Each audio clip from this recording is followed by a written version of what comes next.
歡迎收睇有偈傾。咁今日好榮幸啦，可以訪問到喺教育界從事咗好多年嘅 Angel 梁。咁佢今日咧就會同我哋去分享一下，咁佢做咗咁多年教育工作啦，咁其實佢嘅一啲嘅心路歷程。Angel 啊，咁我聽聞咧，你喺教育界咧都做咗好耐。你以前咧喺中學嗰度咧就係教英文嘅。係啦，係啦。都教咗好多年，之後而家就轉接咧，就係幫少數族裔啦，幫佢哋融入香港呢個地方，所以教佢哋講廣東話。啱啦，係啊。咁你當中其實係有咩嘅轉接，或者一開頭啊，點解你會從事教育工作嘅？從事教育工作咧，因為我細個嘅時候咧，我已經立志係做教師嘅啦。因為咧，如果我冇記錯的話咧，我婆婆同我講過咧，就話我好似喺幼稚園翻嚟之後咧，就學咗幾個英文字叫做 sit down、stand up 咁樣樣。跟住我翻屋企之後咧，就叫我啲親戚咧 sit down、stand up、sit down、stand up 咁樣 look at me 咁樣，係啊，咁樣就開始咗㗎啦。跟住同埋我自己本身又都係講嘅。我都冇乜份工可以接落嗰啲我哋咁多人講嘅人，咩我就坐唔定咧，中意淨係周圍走去啦。咁所以我一大學畢業之後咧，咁就做教師啦。哦，直到而家啦。咁咁多年嘅教育經歷啦，特別係中學嗰陣時啦，一定有啲啱題仔嘅喎。有，好好笑㗎，真係係啊！我冇仔嘅，我全部教女校嘅。我咁多年嘅教育經驗都係女校嚟服務嘅。啲女仔好得意嘅，喺女校裏邊嘅女仔咧，就通常就好粗枝大葉㗎嘛，係啊，即係冇乜好比較放任啲嘅，冇其他男仔啊嘛，所以咧最麻煩咧就係佢哋會咁樣擘大腳咁坐，係啊嘛咁就通常啲女老師又叫佢哋冇心冇扎咁樣變 lady 咁，通常我咧就搞笑啲嘅，我就會問我講英文嘅就話呢位同學啊，你係咪拉達特㗎？係啊，不過啲聰明嗰啲佢明我講咩嘅，因為達特咁咧你會擘大個腳先可以拉咁嘛，咁佢就即刻 set 得咁樣樣。如果唔識嗰啲咧，佢哋話佢串你啊咁，係啊，好笑㗎，係啊。咁有一次佢好笑嘅，就上中一堂嘅時候咧，有個學生突然間拍台，分咗話，Angel 你慳啲啦咁樣。跟住咧我就當時咧佢唔知我係串佢㗎，唔係我唔知我發生咩事，佢要我慳啲啦咁樣。跟住我話慳啲 ，please go to welcome， 即係叫佢去維康。咁但係佢唔明我點解咁講嘅喎。咁點解咁講咧？因為當時咁嘅學校咧有個好出名嘅大師姐就係嘟嘟啊。即係鄭裕玲，咁當時咧，鄭裕玲咧就幫惠康做代言人嘅。咁當時鄭裕玲講嗰個題目咧就係嚟惠康，每日幫你慳多啲。好正喎！咁當時咁個學生要慳啲啊嘛，咁我佢話 please go to welcome 咁樣咯。對佢3日之後咧，佢知道俾人串翻啦，咁咧佢走嚟 staff room 同我講對唔住嘅。咁係。咁所以好得意嘅，即係女仔好得意嘅。當佢服咗你之後咧，佢就真係拜服㗎。係啊，係啲時間大家要磨合嘅。但係其實好難走翻出嚟喎，即係你做咗咁多年即係中學嘅教育，咁點解係驅使你咧轉接就去 NGO 服務嘅 ？NGO 可能人工又可能低啲啦，或者就低好多。我而家比從前係少咗1/10嘅人工㗎。係啊，爭好遠㗎。但係問題，我覺得喺中學度做咗咁多年咧，我覺得真係少少悶㗎。同埋咧，我唔係咁叻去幫啲叻嘅同學再去闖高峰啊！咁我因為咁樣就俾啲其他啲行政人員就話我點解個班冇乜 A 㗎，冇乜 A， 我話咁真係冇 A 㗎嘛！咁我唔係咁叻幫人哋攞 A 㗎嘛，我係會守住個門檻嘅，就唔會俾人唔合格嘅。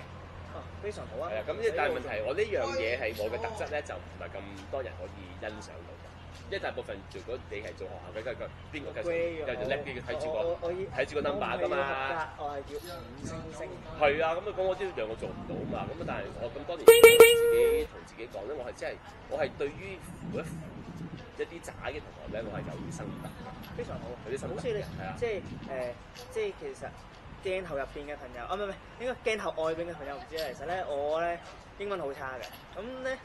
即係好似 thank you 嗰啲，其實我都唔係好識讀，咁都係 Angel 佢有留意到，或者係揸筆啊，即係可能有條片，我未必有條片嘅。總之就係啱啱咧去教識咗我點樣去正確咁樣揸筆咯。即係我本身咧以前揸筆係咁樣揸筆嘅，唔知鏡頭影唔影到？我唔緊要，唔知係你。咁咧就應該係咁樣揸筆嘅平時，但係我而家學識咗係咁樣揸筆。你糾正下先，咁樣係咁啊！咁樣揸筆咧就一個3個人嘅結構咧就會再穩定啲咯。咁其實可唔可以攞手？攞唔到，係攞唔到，係啦。好微細嘅嘢，但係其實係真係好重要，即係 thank you，即係冇乜咁重視嘅，或者即係，但係去到出邊就可能會俾人笑咯。但係如果唔想俾人笑，咁就佢好好啦，就發現咗我不足之後咧，就教識咗我咯。咁好過他朝有一日咧去啲高端嘅場合，係 performance 咁樣，嗰隻係 performance 啊嘛，我又讀錯咗嘅喎，所以佢又可以再去揾到我哋嘅一啲不足嘅地方咯。唔好話淨係不足嘅，即係我自己，我咁多年咧，我都覺得自己有個長處咧，就係我好容易喺人哋嘅身上面揾到亮點嘅。係啊，好似我上次啱啱識嘅時候咧，你好似咪讚我話，你都識得 nice to meet you 識一個連音啊，係咪？你好有記性。係咪識 nice to meet you 咁應該係一個好好嘅事嚟啦，係咪？同埋唔怕醜，周圍唔係即係周圍唔係人哋去訪問咧唔容易㗎。係即係人哋問咗咩係咪咩㗎？係咪嗰啲係咪想唔知點啊咁樣係嘛？所以我就唔介意踏出第一步，就係踏出第一步。多謝你。即係做任何事都係踏出第一步先，係啊，跟住睇下反應咯，係嘛？係啊，即係你話佢叫我點咧轉戰 NGO 咧？因為我以前我都係好想去諗下點解有啲人喺香港咁多年，有啲人唔識廣東話嘅。即係我以前住嘅時候都有啲印度裔嗰啲咁，好似唔識廣東話嘅真。即係問佢你好嘛？啲你好咁樣，即係講得好差嘅。係啊，講得好差嘅，係啊，我仲諗點解會唔識嘅咧？咁原來真係有系統性地教佢哋，因為佢哋都係仔女㗎嘛。佢嘅仔女都係讀喺中文學校嘅，但係問題原來佢哋可以唔使選修中文嘅，可以讀其他科嘅，可以讀法文或者德文，或者揀另一個語言，或者揀一個好渣，即係好差嘅，即係唔好話差，比較容易啲嘅中文科。但係咧，如果你咁讀嘅話咧，就入唔到大學㗎。因為你考中文係要有寫嗰部分㗎嘛，但係在於南亞裔佢哋嚟講咧，講已經難咧，要佢寫咧係仲更加難嘅。我明白你。所以點解南亞裔大學咁低咧？因為個中文有個關卡喺。呢個就係你想做嘅嘢，你嘅使命就係希望令到佢哋有方面嘅教育。嗱，佢唔一定話入到大學嘅。如果佢係遲啲嚟香港嘅，已經過咗讀大學嘅年紀嘅時候，咁咪幫佢咪融入翻。即係睇下佢自己做咩職業啦。咁我哋 NGO 嗰邊都可以話度身，唔好話度身定做問下佢想讀學咩先。當然有啲識咗一啲基本嘅嘢啦，係咪？基本嘅嘢先，跟住慢慢再學咯。咁佢慢慢建立佢嘅信心先，即係連佢開門閂門呢啲識先啦，慢慢開啦。開電話熄電話，即係有啲字係差唔多係咁噶嘛。開水樽、閂水樽，咁咪我上堂嘅時候成日叫佢做好多嘢㗎。開燈熄燈，開燈熄燈。其實就係呢啲嘅 practice 先可以去有個 muscle memory 又好。係啊，啱啊，即係係啊。如果唔係佢睇完一次，咁佢一用唔着。因為其他團體都有搞廣東話翻譯，但係佢哋搞啲咧就似乎太過書面嘅。我明白，即係就即係咩？即係學術審係啊，學術評審局就有個咩 APA 7㗎嘛，咁即係佢可能滿足到咩 content 嗰啲，但係唔係咁實用嘅。佢就係為滿足而滿足咯，即係佢可能 fulfill 到個可能時數 content，係啊，教晒可能好趕㗎，即係好似譬如我以前教中學咁趕，咁做咩事咧？咁你出街嘅時候，好似一啲咁簡單嘅嘢，話例如話咩？我讓你坐，呢啲佢哋唔會教㗎喎。嗰啲即係嗰本 text 裏邊係冇 cover 呢啲嘢㗎。冇錯。咁我咪上堂教啊，或者係有人跌咗嘢，哎呀，阿哥你跌咗嘢咁，呢啲好緊要㗎嘛。我純粹或者人哋喂哥哥你個袋未閂好喎。你打開咗喎，好多人係懵嘅，即係掛住聽嘢咧。我日日都提人哋嘅，唔好意思，你個袋開咗喎。非常好。咁啊，大家有係啊。我話明，我同人哋講未拉褲鏈都有㗎。非常好。有人未拉褲鏈嘅，即係急啊嘛，你去唔廁所翻嚟唔得。即係尤其是咧，即係你望住佢着住套老西咁樣咧，即係就知道佢一定去正職場合咧。即係其他咁佢 friend 之間冇乜所謂，最多俾 friend 笑啫。但係佢喂大佬，即係佢即係 interview 或者翻工嘅話，佢咁樣即係。又或者你着褲嘅時候太急啦，咁可能隻襪咧就啱就即係咁樣碌住咗嗰個咁樣係啊，咁咪提下佢咯咁樣。即係我咪同啲同學講話提下人冇所謂㗎，係嘛？係啊，好似就算你話好逼嘅時候，你叫人講，因為而家咧，因為好多人唔識講唔該謝謝，淨係話唔該，即係唔該啲咩先得㗎啫？你一樣嘢識係咪？咁你唔該有幾個解釋嘅。係佢冇咗個佢想要表達嗰個嘅，因為你呢個唔該唔係解作多謝嗰個唔該喎，因為佢哋要係所謂嘅 excuse 呢個唔該係解 excuse me，你可唔可以讓一讓啊？嗰個借就係你借一個想像中嘅空間出嚟嘅，但係冇得還嘅。哦，抽象概念。係抽象概念咪，所以你講唔該謝，唔係喎就講唔該，唔該係冇用㗎。你去買嘢嗰個唔該嗰個就叫做唔該。嗰個係啊，會令到人好 confuse 係啊 confuse 係啊，會令人好 confuse，真係好奇怪㗎。所以咪教佢哋，因為咧佢哋都唔容易講到謝嘅。我先佢講試下講出唔該姐姐先，有幾個版本嘅唔該姐姐，唔該姐姐，唔該姐姐。唔該姐係年紀大啲定姐啲嚟㗎？年紀即係你大過你嘅就係姐姐啦。O K， 但係姐咧就通常係嗌嗰啲菲律賓嘅傭人就叫做姐姐。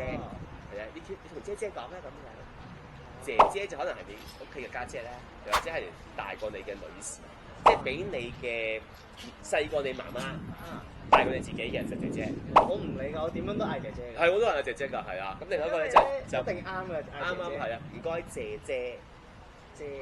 借把遮，唔該借遮，係啊。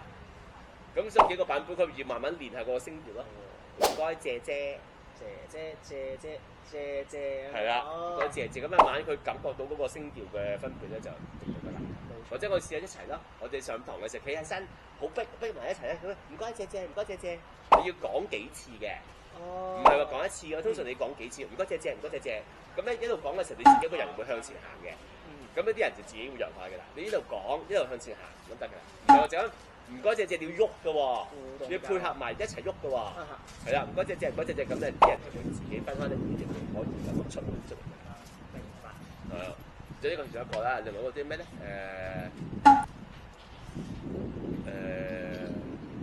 不過好好笑嘅喎，係啊。上次我講開買